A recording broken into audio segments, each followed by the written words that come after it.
Listen, I'm just going to go ahead and say this, and you guys can maybe like slowly read this as I'm talking. If you still think that what the Trump DOJ and President Trump himself has done with the rollout of the Epstein files and the awakening that comes with it was an accident, or they were forced to do this, no. You got rope-a-doped.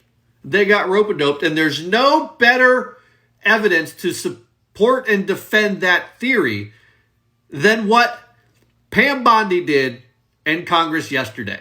So we all saw that Pam Bondi was up in front of Congress. She was testifying what was supposed to be a standard session in Congress. And what does she have in front of her? She has a document in front of her that says Jayapal Pramila search history.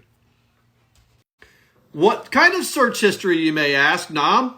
Well, did you know, we all know that DOJ gave every member of Congress their own login, their own computer terminal, so that they could go and view the unredacted remaining documents. So everything that's redacted to the public, they could go and see underneath those, except for some things that were already, the 302s were already redacted when they left the Southern District of New York, way back in the Christopher Wray and Comey and those guys, there's redacted stuff that can't be unredacted at this point.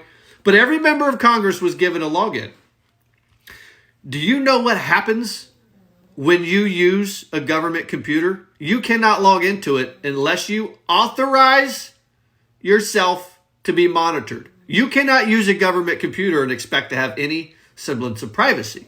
You are consenting to be monitored, which is exactly what the DOJ did. They monitored every single thing that these member of Congress was looking for.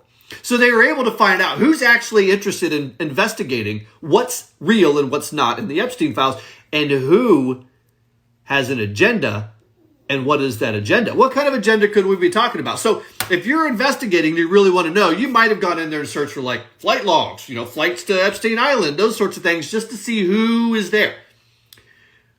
But if your agenda is get Trump and you go in, you only search for Trump, that's your agenda. Or, better yet, what if your agenda is to protect yourself or your donors or your friends, and you go in and you search for specific names like yourself or like your donors or like your friends, so that you can say, hey, friend, they've got the dirt. It's in the unredacted stuff, so you can protect yourself. Because it turns out there may have been a lot of Democrats who didn't care about investigating. They only cared about getting Trump and protecting their friends.